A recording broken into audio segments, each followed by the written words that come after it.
Imagine surviving a terrible car crash, lying in pain, broken, hoping the person you trusted most would be by your side. But instead, the man you called your husband walked away from the hospital and went to dinner with another woman. And when the truth came out, the police made him pay in ways he never imagined. This isn't just a story about betrayal. It's about justice, survival, and how karma sometimes comes faster than we think. That night of the crash, everything happened in a blur. I was driving back from work, exhausted but happy, because I was planning a special dinner for my husband's birthday the next day. The road was quiet, the rain falling heavily on my windshield, and I remember humming to myself. Suddenly, out of nowhere, headlights blinded me. A truck swerved into my lane, and I had no time to react. Metal twisted, glass shattered, and everything went dark. When I woke up, I was in a hospital bed. Tubes were connected to me, my ribs felt like they were on fire, and my leg was in a cast. Panic hit me. Where was my husband? Surely, he would be right there holding my hand. But the chair next to me was empty. My heart sank, but I thought maybe he was just late or too shocked to see me. The nurses told me he had come to the hospital, stayed for only 15 minutes, and then left, saying he had urgent work. At that moment, I tried to give him the benefit of the doubt. I thought maybe he was arranging something or too emotional to stay. But deep down, something didn't feel right. The following day, my best friend walked into my hospital room with a pale face. She hesitated before speaking, then finally said, "You deserve to know the truth."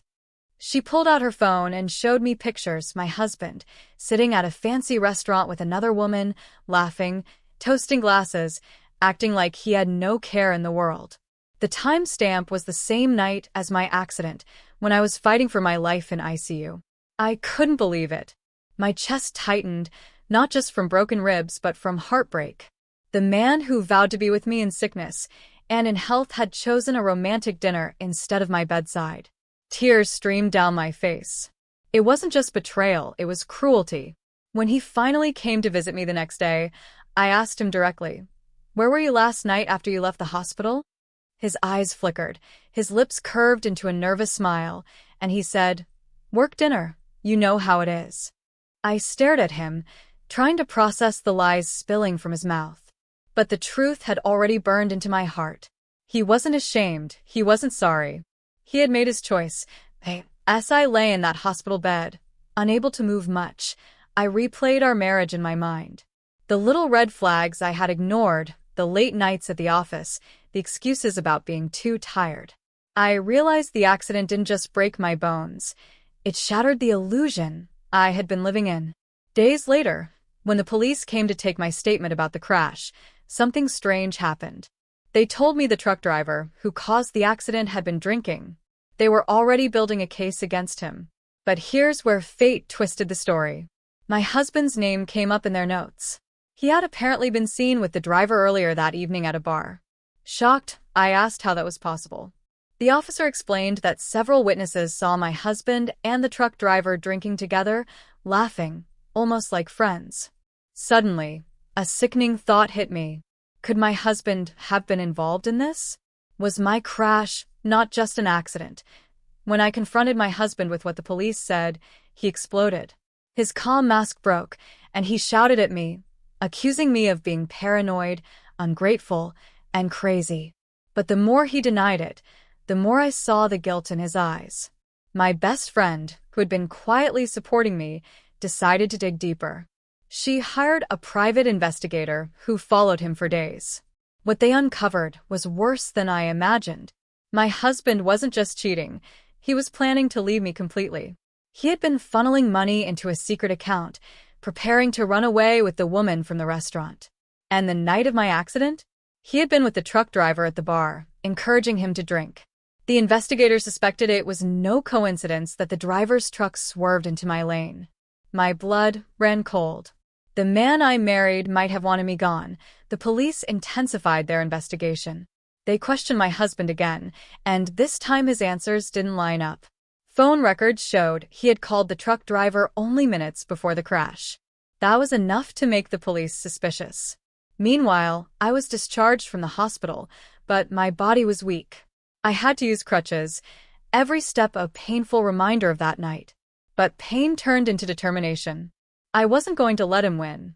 One afternoon, 2 officers came to my door with shocking news. They had arrested the truck driver. Under pressure, the driver confessed that my husband had encouraged him to teach me a lesson that night. He didn't expect the crash to be so severe, but the intention was clear. The betrayal cut deeper than any wound. My husband hadn't just betrayed me emotionally, he had put my life in danger. The police told me they needed my testimony to strengthen the case. I agreed, even though it meant standing face to face with a man I once loved. In court, I sat in my wheelchair, my body still healing, and looked at him across the room. He avoided my eyes, but when the prosecutor laid out the evidence, the phone calls, the bank accounts, the witness statements, his confidence started to crumble. The judge listened carefully, and the jury sat stunned. My husband, the man who promised to protect me, was exposed as a liar and a manipulator. The other woman even came forward, admitting that he had told her he would soon be free. By the end of the trial, there was no doubt left. He wasn't just unfaithful, he was guilty. The verdict came, guilty of reckless endangerment, conspiracy, and attempted harm. He was sentenced to prison, and as the gavel struck, I felt a strange mix of grief and relief. Grief for the years I wasted on him, relief that he could never hurt me again. The police made him pay not only with time behind bars, but also financially. The court ordered him to cover all my medical expenses, compensation for emotional damage, and even legal fees. Every penny he had hidden away was redirected to me. His secret account became my survival fund. Justice had been served, but justice wasn't just about punishment. It was about reclaiming myself. My recovery was long, but each day I grew stronger. My best friend stayed by my side, reminding me that I was more than a victim. I was a survivor. I learned to walk again, step by step, refusing to let his betrayal define me. And slowly I built a new life. A life without lies, without fear, without someone pretending to love me while secretly wishing me harm. Months later, I visited the place where the crash happened. I stood on the side of the road, breathing in the cool evening air, and I realized something powerful. That accident didn't destroy me. It freed me. It showed me the truth, and it gave me the courage to start over. Yes, I had scars both on my body and my heart.